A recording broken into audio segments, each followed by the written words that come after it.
First of all, on the far left is Azra Nomani, somebody I've known for years. She's a feminist activist and a former reporter for the Wall Street Journal for 15 years. She is the author of Standing Alone, An American Woman's Struggle for the Soul of Islam, and Tantrika, Traveling the Road of Divine Love. She is also the author of numerous articles, including the Islamic Bill of Rights for Women in the Mosque.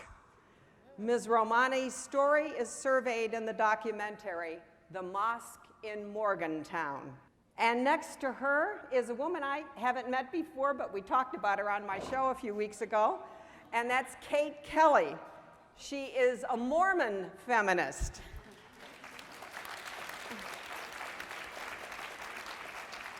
And a human rights lawyer who was, and you'll relate to this, excommunicated for starting the LDS Ordained Women movement. You can read about her story in the New York Times called Mormons Expel the Founder of a Group Seeking the Priesthood for Women. Does that sound familiar? And to my immediate left is somebody that you know, and this is Patricia Friesen. You know her as a South African writer and a Roman Catholic theologian. She risked everything to become ordained as a Roman Catholic priest. She was excommunicated, expelled from her Dominican order for following her ordination with Roman Catholic women priests.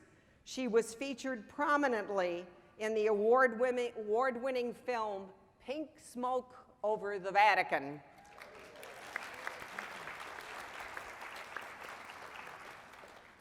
And to my far right is Rabbi Rebecca Alpert.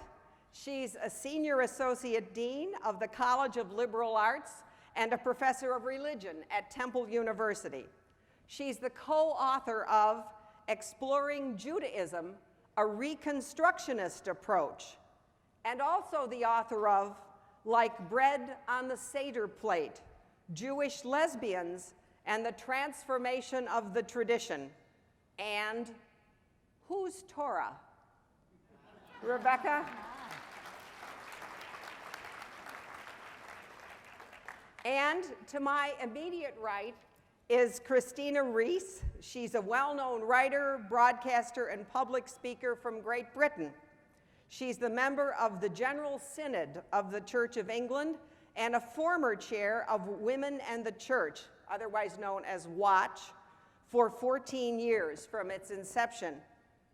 WATCH recently won their campaign, are you ready for this? For Anglican women bishops. And to top it all off, she said this to me with great pride before we began, the Queen has awarded her the CBE. She has been named, that means Commander of the British Empire, for her work for the Church of England. Now, is this a great panel or what, huh? I mean, this is fantastic. All right.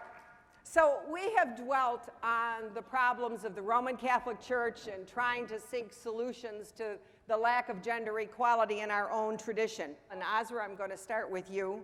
What is the core problem in your tradition with gender equality? What's the issue in your denomination, or maybe several? Thank you first for inviting me here. It's so wonderful to be among this crowd of incredible women and men. I have a long time thought in these interfaith panels as being with my kindred bad girls of religion and our occasional and lovely and welcome bad boys. So what is the problem? I think the problem is that men's clubs have defined so much of the theology, and in our Islamic faith, that is very much our challenge.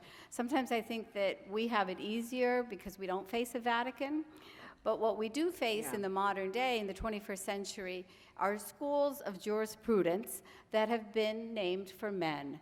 And the root of this is ultimately this historical way that most of our faiths have been defined where we have been called the sons and daughters of Abraham, right?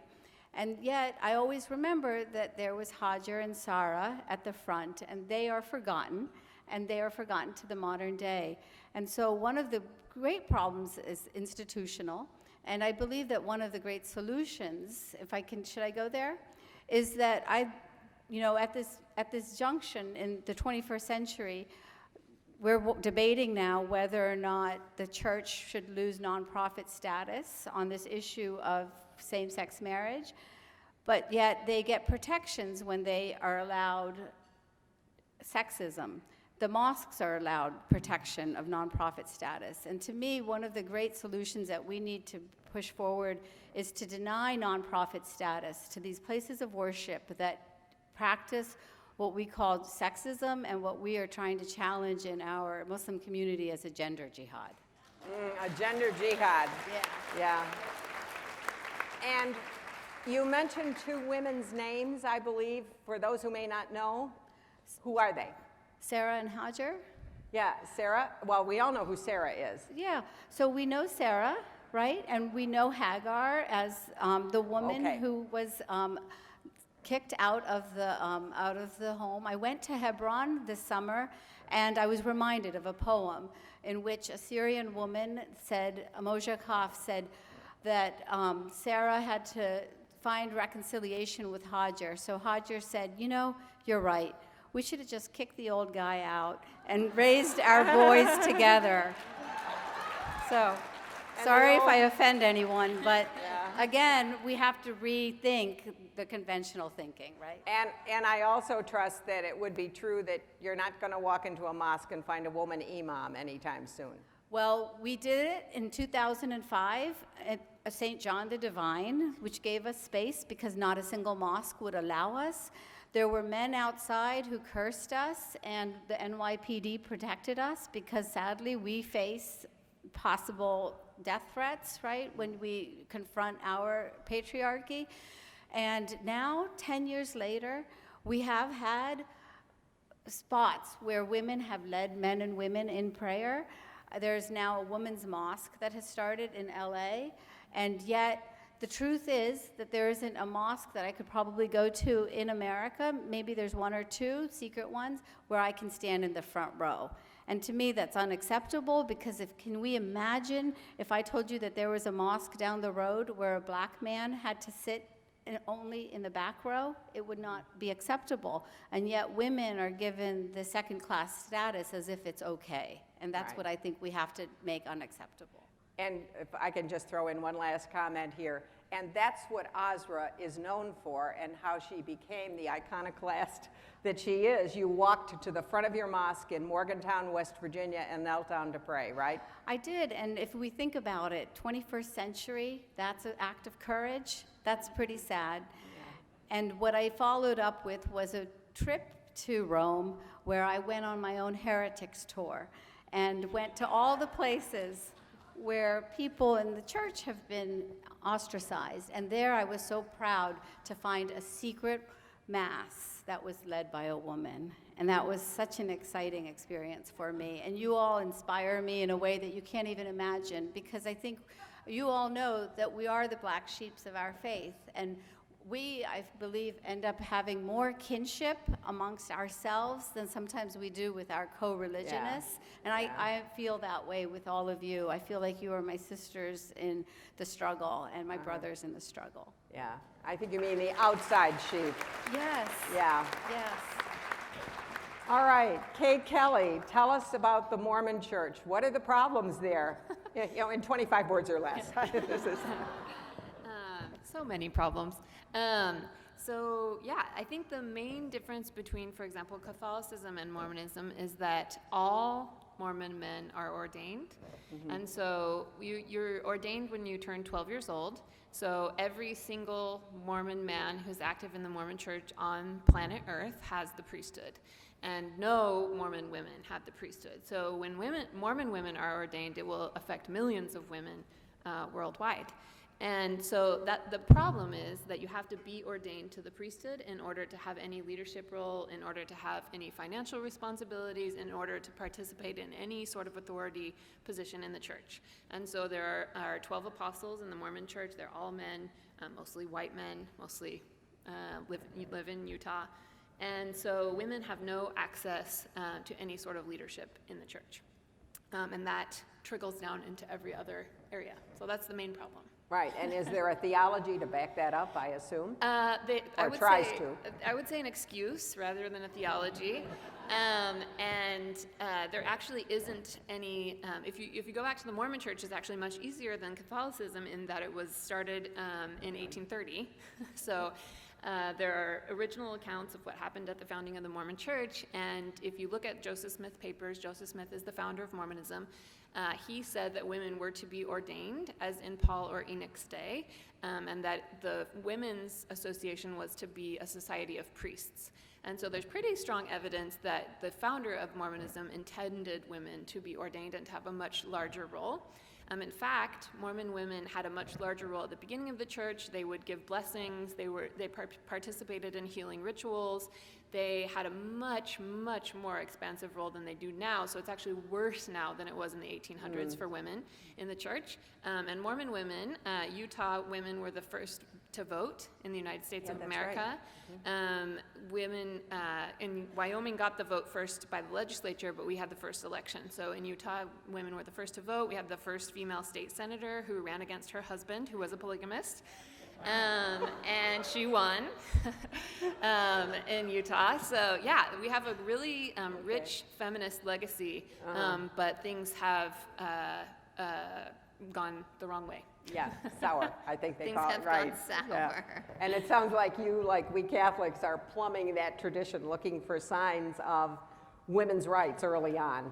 Absolutely, Yeah. absolutely. It's a very, very, like I said, it's a very rich tradition. There's Exponent was an early feminist publication. Mormon women had their own organizations. They had total autonomy. They had power over their own money. And so, yeah, it's interesting to look back and say, wait a minute, why can't we do that now? And so I think, yeah, the main problem is the basic gender disparity, and I was excommunicated and convicted of apostasy in a trial by absentia. And the thing I was convicted for was making a factual assertion, which is that men and women are not equal in the Mormon church. Okay, wow. Something that would be obvious to most observers. Anyone who goes to a Mormon church on any given Sunday can see that. It's patently obvious. Right.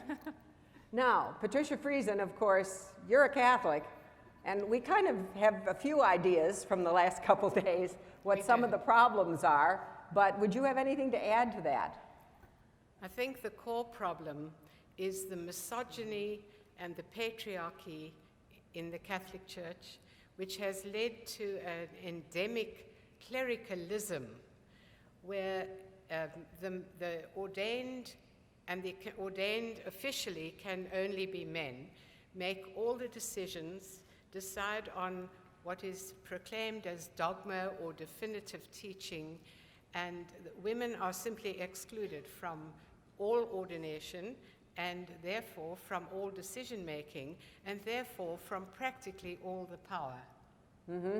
Yeah, that kind of sums it up, I think. Yeah, in very few words, and of course we've heard this explicated the last couple days. So I'm going to move on to Rabbi Alpert.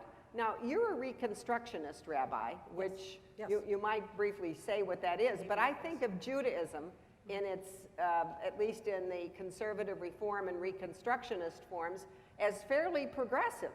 So women got problems there? So we did pretty well in these liberal versions, and I could spend the whole time telling you what Reconstructionism is, but if you're really interested, come up and ask me afterwards. It's not so different from Reform and ultimately liberal conservative Judaism. To me, the real problem in Judaism is that it is a legal tradition, and the problem is that the law is fixed in a way that women are not considered equal. Women can't count in the prayer quorum. Women sit separately as they do in the mosque, not always behind, but behind. Women are not allowed to be witnesses, and women are not allowed to sue for divorce. And that's still true in the Orthodox versions of Judaism. So we've solved some of those problems in the liberal versions by abandoning the law, effectively, and basically saying that many of these laws are really not legally binding on us, but they're traditions, and some of them we like, and some of them we don't, and so we keep the ones that we feel are still meaningful, and we abandon the others. For the Orthodox, that's a little harder. Well, it's much harder. So what they've wound up doing is making an effort to use the law in ways that they can kind of try to change it, but it's hard. So they're stuck with some of these issues around divorce. And I mean, I could go into much more lurid detail, but I'm not sure you need it tonight. So. Okay. All right. So really the problems then are not so much in your branch of Judaism as in Orthodox Judaism, and certainly the ultra-Orthodox forms that you find in some parts of New York or in Israel. Right. Yes, the ultra-Orthodox really are the problems. Orthodoxy has changed, and I'll get into that when we start talking about breakthroughs, because it's a little exciting. Great. All right, and Christina, the Church of England, the Anglican Church, problems still? I mean, heck, you just got woman bishops. You still got problems? Yes, it sounds as if maybe we've just won everything we wanted, mission accomplished, and so everything's over. We don't have to worry about women and women's issues in the church anymore. We can all go home. That's not the case, unfortunately. And I would say the problems that remain and the problems that were there and why it took 22 years between General Synod, which is the church's parliament, passing the vote for women priests to when it passed the vote for women bishops, which was last July. Yeah, 22 years, even though now 40% of all active clergy in the Church of England are women. Because of what so many people have said, and even in other traditions, it's patriarchy. It's androcentrism. It's normalizing the male, looking at everything from the point of view of the dominant. And remember, patriarchy disadvantages not only women, but many, many men as well as children. And so it's these views steeped in a tradition that has been just turned into this misogynistic sort of mire that Tina Beattie very amusingly brought to our attention. And I know she could have gone on, because I've got my favorite quotes from antiquity and things like that. Do we have time for me to say one? Yes, Just you can one. go get away with one. And why I'm going to say this one and then bring it up to date is that all the wonderful early patristic men, the cutting-edge theologians of their day, even though they said significant things that moved our understanding of the faith forward, amongst it were things that they said and very foolishly wrote down about women. And unfortunately, people took what they said about the Trinity, the Incarnation, the Atonement, in as much as they took in what they said about women, which was like Tertullian, women are the devil's gateway. And my favorite, a very aristocratic French abbot, Odo of Cluny, in the 9th century, told his young monks, when you embrace a woman, you embrace a sack of manure. Oh my heavens, really? Yeah, a real nice guy. But why those things still have resonance is in 1990, about 6, a few years after women were priested, some of my friends were told by some male clergy that you can no more ordain a woman than you can ordain a cat. And also that, I'd rather ordain a pork pie than a woman. And if you look into the violence and just appalling misogyny in that. You understand that the traditions are still there. So there's a lot of work to do, even though we have now won on the theological basis of who are we in our baptism into Christ. Right.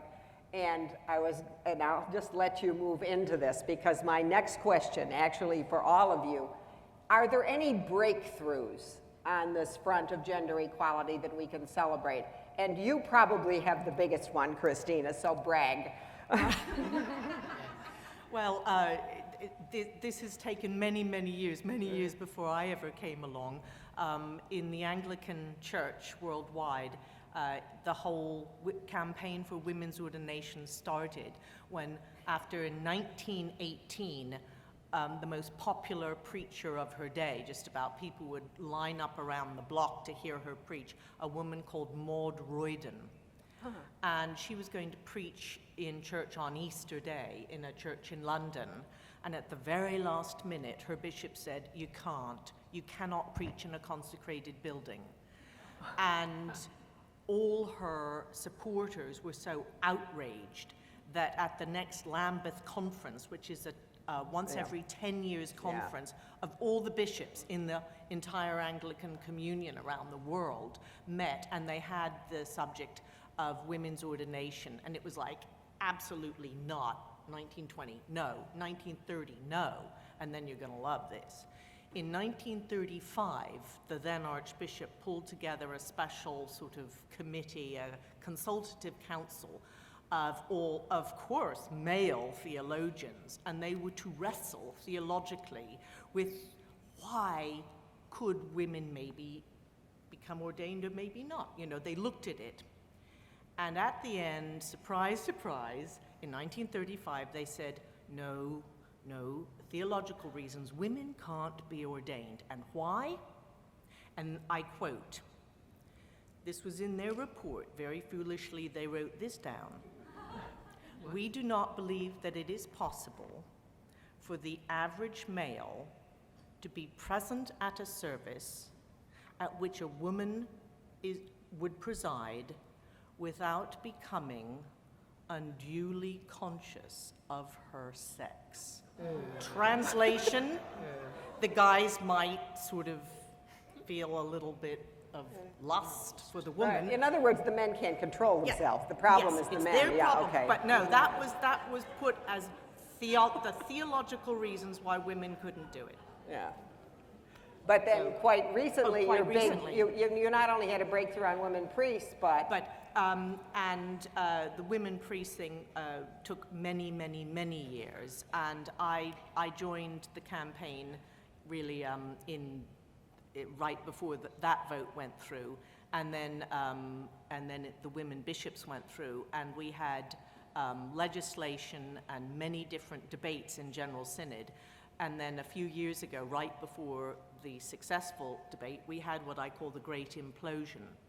We had a vote, and it passed in the House of Bishops, it passed in the House of Clergy, it fell in the House of the Laity. In the House of Laity by 6 votes. Yeah.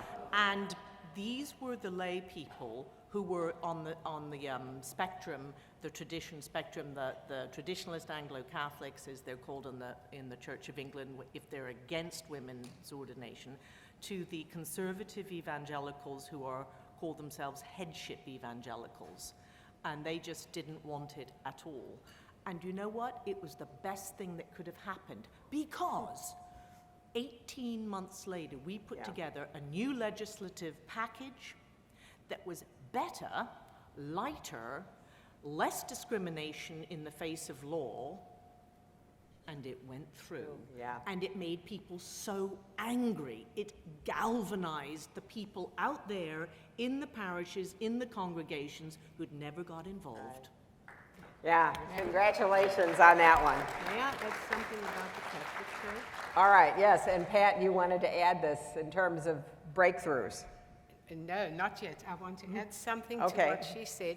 In the Catholic Church, as we know, we have some ridiculous assertions, and they are theologically totally incorrect, but they are taught as dogma. No woman can stand in persona Christi, Yeah. because there are certain parts of the anatomy that she doesn't have. You can only do that if you are male. And then it is assumed that the Last Supper was the painting in Milan, because Jesus is in the middle with 6 disciples on each side, 6 apostles, and it is assumed that that was a male-only meal. And Jesus chose 12 apostles, and it is assumed that the Last Supper was a kind of ordination ceremony, Yeah. and that, which is ridiculous. Yeah. Ordination started very much later. course. So the reasons why women cannot be ordained officially in the Catholic Church are theologically unsound, incorrect, and often absolutely ridiculous. Right. And I always say we have no recordings and no photographs of the Last Supper. So we. All right, let's do a few more breakthroughs. How about in Judaism? What breakthroughs for women have there been, Rebecca? So I also want to tell the ordination story because I think it's appropriate and personal. I was ordained myself in 1976. Women's ordination in Judaism actually began in 1973. So there were the first Reform and Reconstructionist rabbis were ordained in the 1970s, and then the conservative movement got on the bandwagon in 1984, and we kind of assumed that would be it.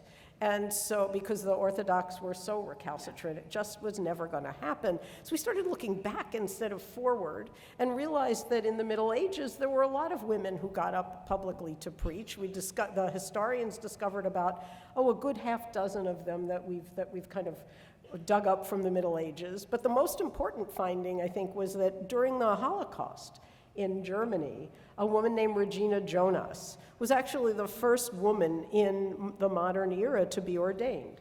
And she was actually ordained privately. Jews have institutions for ordination. We have these schools, and I was ordained through a rabbinical school. Regina Jonas was not allowed to be ordained at the rabbinical school in Germany, and so a very brave rabbi found 2 other rabbis. That's the other way you can get ordained. And the 3 of them ordained Regina Jonas. Unfortunately, she perished during the Holocaust, and it actually took quite a bit of work to rediscover her. But that idea that you could be privately ordained kind of seeped into Orthodoxy. And so over the last 10 years, several women have been privately ordained as Orthodox rabbis. So we do now have Orthodox rabbis. Wow. Initially, they were called Maharat. They weren't ready to give them the name rabbi. But what's really, again, the real breakthrough is that in the last 2 years, 8 women have been ordained at an Orthodox yeshiva, at an Orthodox rabbinical training school for women, and given the title Rabbah, which is actually really means rabbi. Rav is another Hebrew word for rabbi, and rabbah is the feminine of that word. And so that I Googled this because I knew you wanted a breakthrough, and I hadn't really been I don't pay that much attention to the Orthodox, but I think it's quite wonderful. So the modern Orthodox are really moving in the right direction and maybe following, the women priest that's effort. right. It's a good heartening. example. Yeah. So. It's heartening to know that Orthodox Judaism is breaking through. All right, Azra, Islam, breakthroughs. Yeah, everything that you quoted was something that is declared within our Islamic faith also, to keep women down. So think about the little girl, Malala Yousafzai, right? Yeah, a great young woman. Yeah, they literally attempt to silence her by putting a bullet through her brain. And so through the grace of the heavens, she survives, and her voice is strong today, right? And this is ultimately the greatest challenge that I think we're presenting to the patriarchy and to the orthodoxy. Right. Now, last week, there were men who were probably reading out of the same textbooks that you were quoting from, with ideas that angels will curse a Muslim wife if she doesn't have sex with her husband, and they will curse her all through the night. So that becomes a way to rationalize marital rape. And so they were at a dais, not much unlike this, proclaiming their ideas in France. And you may not agree with the topless protesters called Feminist that are storming stages around Europe and other places, but they stormed the stage, and what I wrote then was that instead of them being the shame, what we should think of shameful is the ideas and the theology that those men were presenting. And my editor had the best headline, and she wrote, "Topless protesters expose radical Islam's real boobs." And so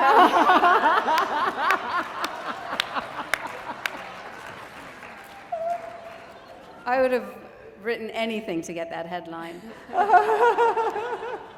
But the greater point that I feel like we're illustrating here is that we're speaking, and to me that's the greatest victory. Yeah, we Catholics can't top that. I'll tell you, that's for sure. All right, Kate, any breakthroughs in the Mormon Church? I think the ordained women movement in our denomination is very, very new. It started in 2013. And so we're just over 2 years old. So a lot of the way in which we're confronting the patriarchy is very new.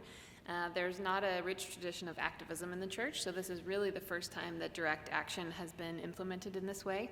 A few cosmetic changes have been happening, and recently there were some women, 3 women appointed to councils in the church. But I think the best headline that I read about that was, "Regressive and peculiar Mormon church finally includes women in a small leadership role."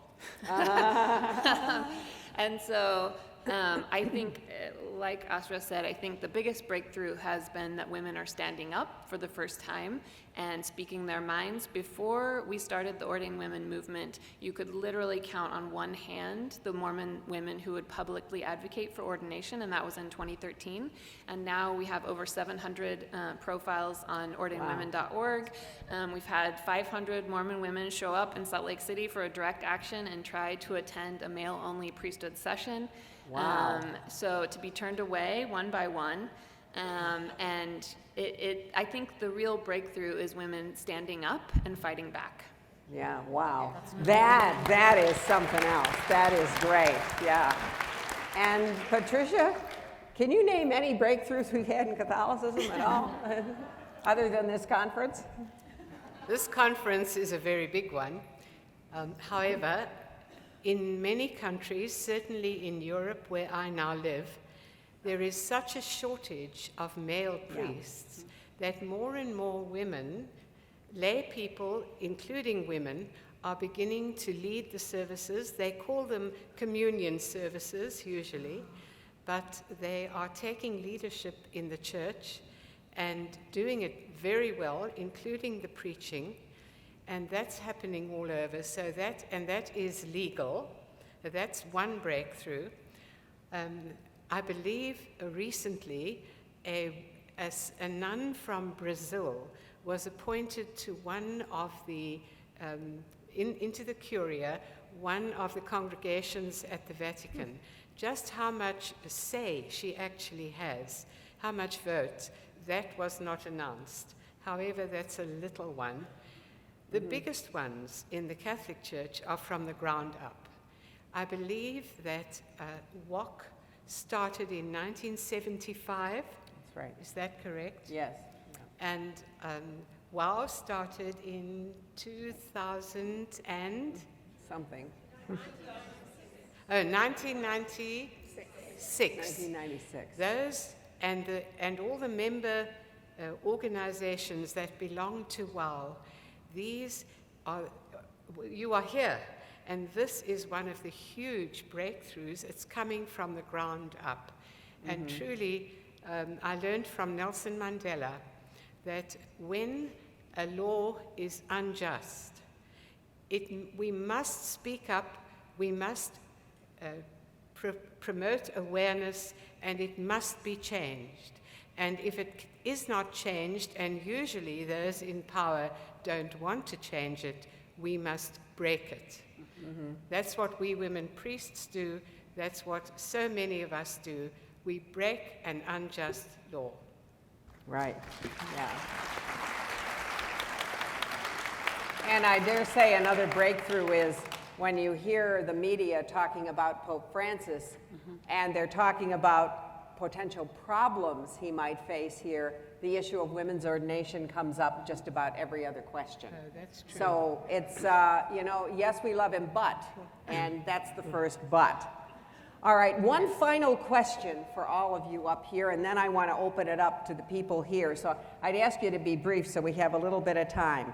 What's one thing you can think of that we can do to work together across our faith traditions for women's equality? What's one of the things we can do? Who'd like to start here? I can Azra? I can just start that. I think that the greatest challenge we face in the Islamic feminist movement is a fear that people have of discussing the difficult issues in Islam for fear of offending others, for fear of appearing as if they are intolerant.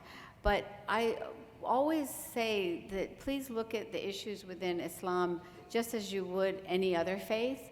If you believe that it would be unjust to think that a woman is too sexy for her voice in your faith, then give us equal opportunity rights on these same issues.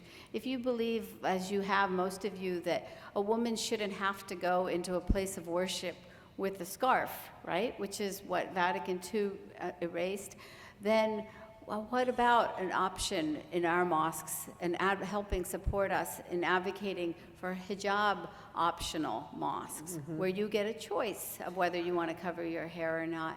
And so please feel courage to have the same critical analysis for my faith as you do for your own and for other faiths, because we need your support also. Yes, right, right.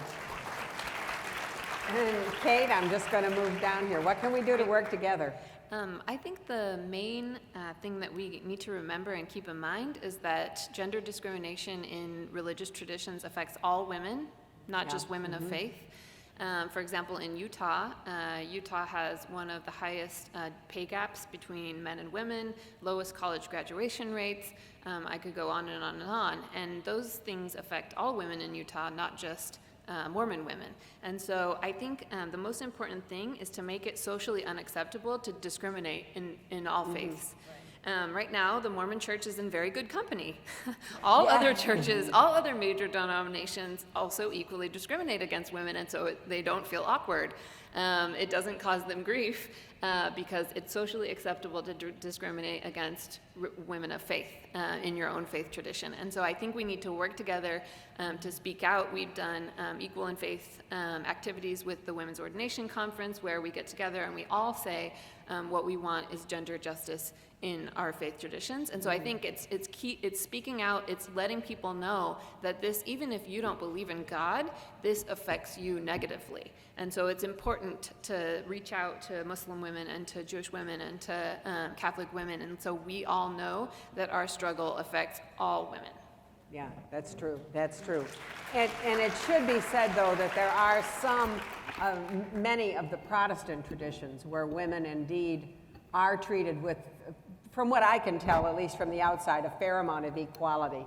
I would say that there are a lot of faith traditions where women are ordained and have more parity, but I'm hard-pressed to think of a tradition where there is total parity and where men and women are treated with complete equality. I think even if women are ordained tomorrow in the Mormon Church, black men were ordained in 1978 in the Mormon Church, and there are no black apostles, there are no black leaders. Like, there's still institutional racism. It's a huge problem in the Mormon Church. And so even with these incremental changes that happen, I don't see a faith tradition where there's total gender parity. Yeah, there's not total gender parity, no. I do say this, and this is a kissing cousin of the Anglican tradition. The Episcopal Church in Washington is headed by a woman bishop, has been for several years. Her name is Mary Ann Buddy, And I have a lot of Episcopal friends who think this woman is God's creation on earth. So, I mean, she's really changing things and is one of the real signs of progress, certainly. All right, and what else can we do, Pat, to work together? First of all, I am amazed at the similarity here. Yes, isn't it something? Yeah. Yes. I thought the Catholic Church was the absolute worst as far as women are concerned. You feel And I'm- hopeful now. We're in the running for We're number a one. bunch of bad girls together. Yes. And I'm really amazed, and I think much more ecumenical contact would be extremely helpful. Maureen, you do quite a lot of that already. We could do much more, work together. And certainly the Catholic Church, which has over 1 billion members, if we did more for women's rights in the Catholic Church, it would change the world. That's It would right, change that's right, society. that's right, yeah. Okay, what can we do to work together, Rabbi? I think they've covered it really, really well. I just want to underline something you said originally, Maureen, is that we wind up feeling more at home with each other than we do with other people within our own traditions. Just try to remember that, and that we can, in fact, support each other, and we can, in fact, work together, probably locally. You know, if each of you go home and find the woman rabbi and the Mormons in your town who are doing this kind of work, and the Muslims, and if we like found each other at a local level, we could really provide, I think, a much more support for each other, and also it's society that we live in that's patriarchal. There's not one society. It's not. We should go a little bit easier on our religious traditions, just to remember that in some sense they are a reflection of the larger world. That's so I just right. also want to underline what Kate said. If we fight for gender justice on all fronts, not only within our traditions, but in secular society as well, we will find each other and find strength in each other. Yeah. Okay, and Christina, you get the last word on this. Well, I think so much has been said already, but I think we need to find out our sisters and brothers who are in different faith traditions who live around us, find out what their struggles and their challenges are, and then don't be afraid to ask what we can do to support them, and also just get to know each other. I think the greatest breakthroughs that I've had with people of other faiths where we don't know each other is when we talk together. And sometimes it happens on broadcasts. Right, you know, you do a sometimes. program and you suddenly think, I want to get to know more, and find the things you hold in common.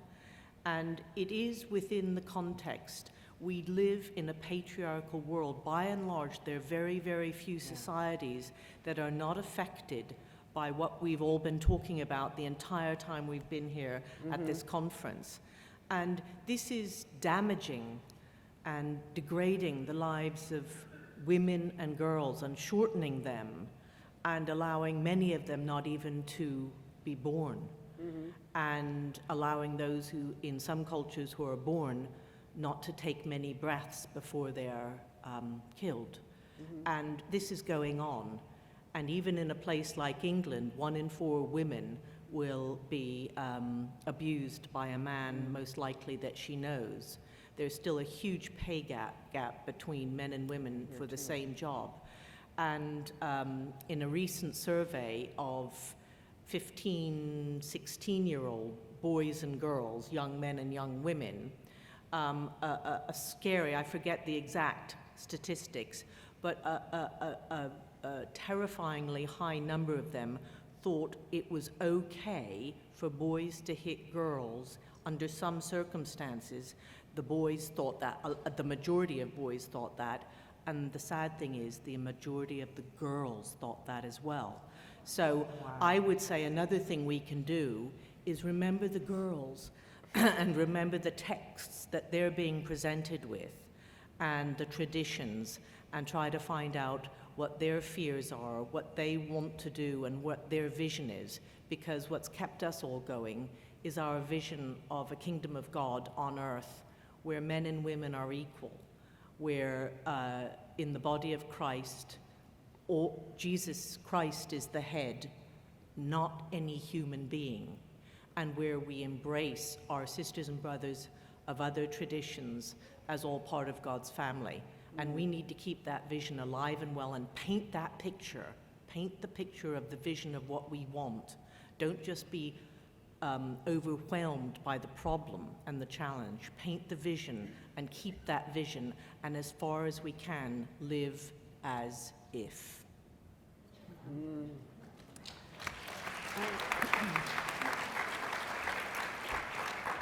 I don't know about you, but I am heartened by the sense of interfaith solidarity that we have here tonight and interfaith hope that these women are giving us. How many of you feel similarly?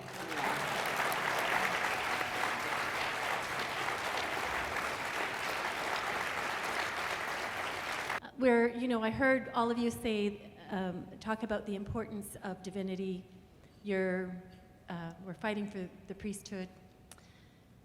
To gain access for equality, this is the realm of the divine. A few years ago, I had a little niece phone me and ask me, Aunt Helena, is God a girl? So I'm just wondering, because language is so important and the image of the divine is so important in interfaith and across our traditions, is the image of the deity, of the God that you serve, is it predominantly male? And is there a sense in your feminist quest to make the male, or to make the God that you worship, because it's the same God, but what is the image? But I think this is a safe crowd. The name of God in Arabic is Allah, as you all probably know, but in the 7th century, when Islam was revealed, there was a goddess named Alat. And so when we begin any action, we say Bismillah ar-Rahman ar-Rahim, in the name of God, the beneficent, the merciful. So I did start a dinner one night at home with my father, the patriarchy in my life, and I said Bismillah ar-Rahman ar-Rahim. Wow. He politely asked me to pass the salad, and we continued on with dinner. But we are trying to, in many ways, also reframe that image. In Mormonism, we actually believe in Heavenly Father and Heavenly Mother. That's explicit in the theology. Oh, wow. Okay. And so, we do have Heavenly Mother. Usually in Mormonism, she's too sacred to talk about. And so, so we're not actually allowed to pray to Heavenly Mother or talk about Heavenly Mother, because she would be offended. Apparently, she's very weak and easily offended. But we do, underneath a lot of that, we do actually have the explicit theology that there are two, a female and male God. Well, and Christina, you had something to add to that. I just wanted to say that I think for me this is one of the biggest and most important issues and challenges that remain. Yes. And it really is important that we do our theology. Because if we look into our source text, the main one is Scripture, the Old and New Testaments, we find many images that contain the feminine, many names of God that are in the feminine, and many of the ancient theologians, some of them have been mentioned, but one of my favorites is a woman who lived in Norwich, England, called Mother Julian. Julian of Norwich. Yeah, Sure. Julian of Yeah, Norwich. we all know She her. had these brilliant visions, and she was really comfortable with talking about our Mother Jesus, the feminine again, and we must be accurate in our terms and understand what we're doing when we idolize the male, and we have to be very careful to find refreshing terms. In my synagogue and many around the country these days, the liturgy actually has been changed to adapt both male God language, female God language, and gender-neutral God language, which may be a whole lot easier than the other two. Wow. We have the tradition of Father, Son, and Spirit. That was settled in the 4th century. That is for the Trinity. And Sandra Schneiders wrote an article called God is Not 2 Men and a Bird. And one more thing, Jesus called God in Aramaic, Jesus' name for God was Allah, which means unity, the one. Thank you And very where I much. worship, just to add my 2 cents worth to this, when we say the prayer that Jesus taught us, that's what we call it, we say, Our Father, our Mother, who art in heaven. Oh, yes. And I encourage all of you, or some weeks we say, Our Mother, our Father, who art in I heaven. must add that. In Aramaic, the first word of what we call the Our Father is Abun. Abun de Boashmaya. And the Our is not there. And the Ab part is the first half of Abba. And Woon means the one who brings to birth. In other words, mother. But Abun is one word, and it's father, mother. Something like parent, except that you can call the person that in the vocative. So that saying father, mother is not incorrect. It's exactly what Jesus said. First of all, thank you, Kindred Bad Girls. And that was an amazing, thank you. And some of you may see it on Twitter because that was amazing. And it is amazing to have you all here. But my question is for Kate. Given that your tradition is so much younger than the rest of ours, how do current members of the LDS Church reconcile this recent past of women leadership with what must be an even more recent tradition of exclusion? And how are you talking about that? So yeah, we're so young, you know. There's like original accounts of everything that happened in the beginning, and I think it happened in a period called correlation in the 1940s, 1950s, when the Mormon Church got some legitimacy. Utah was a state, you know, we kind of were more established, and they decided to correlate all doctrines, so take away autonomy from women, correlate doctrines, kind of get, you guys call it milk before meat, but a friend of mine calls it milk before creepy. So you teach and then you realize eventually, oh, wait a minute, and so kind of make more concise those doctrines, and during that period there was a really heavy-handed indoctrination, a real focus on obedience. There's a huge, I mean, that's the primary doctrine of Mormonism is obedience, and so I think, yes, a lot of Mormons actually don't know about the real history of Mormonism, particularly with women, because any outside source is deemed anti-Mormon. And so you're not supposed to read outside sources. You're explicitly told not to read outside sources about Mormonism because they're anti-Mormon.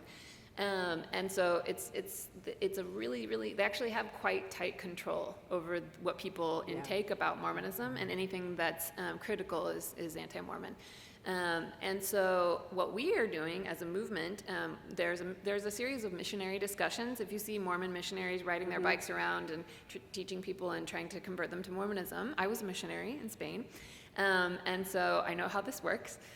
So they have 6 discussions, and those discussions are intended to teach people about the Book of Mormon and lead them into being baptized Mormon. It's a fairly successful program, actually. We're growing. But what we've done as ordained women is convert those discussions into 6 discussions about feminism and about female ordination.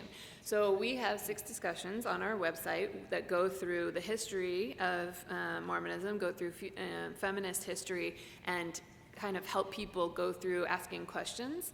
So really what we're at the consciousness raising level in a really big way. So yeah, if you want to check those out, ordainedwomen.org, and we have missionary discussions. Earlier, Gary Macy said that it wasn't until the 1215 that ordination became sacramental in order for the Eucharist to be consecrated. Patricia Friesen just said that in your country, the priest shortage is so bad that they're gonna, that people are raising up from the ground and doing communion services. What is the possibility that the priest shortage becomes so bad, not just in your country, but all around the Catholic world, that not only do we start doing communion services, but that ordination reverts back to non-sacramental, and Eucharist becomes consecrated by lay people?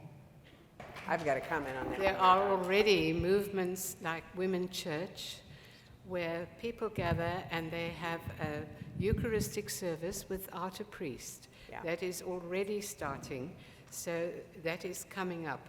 I believe there is still a role for ordained priesthood.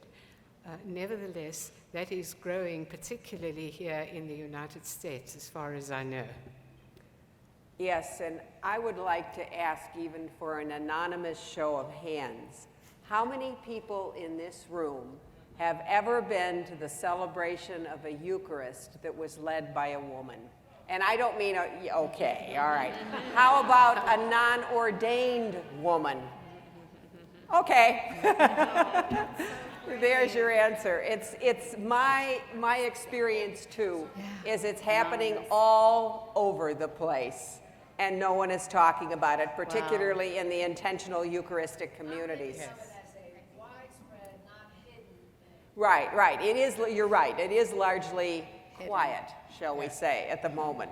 Yes. But it won't necessarily stay that way. Finally, I'd like you to join me in congratulating and thanking the wonderful women that are here on the stage.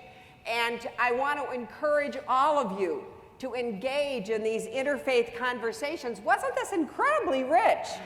I mean, this was just wonderful. And we learned so much. We have so much in common that we don't know.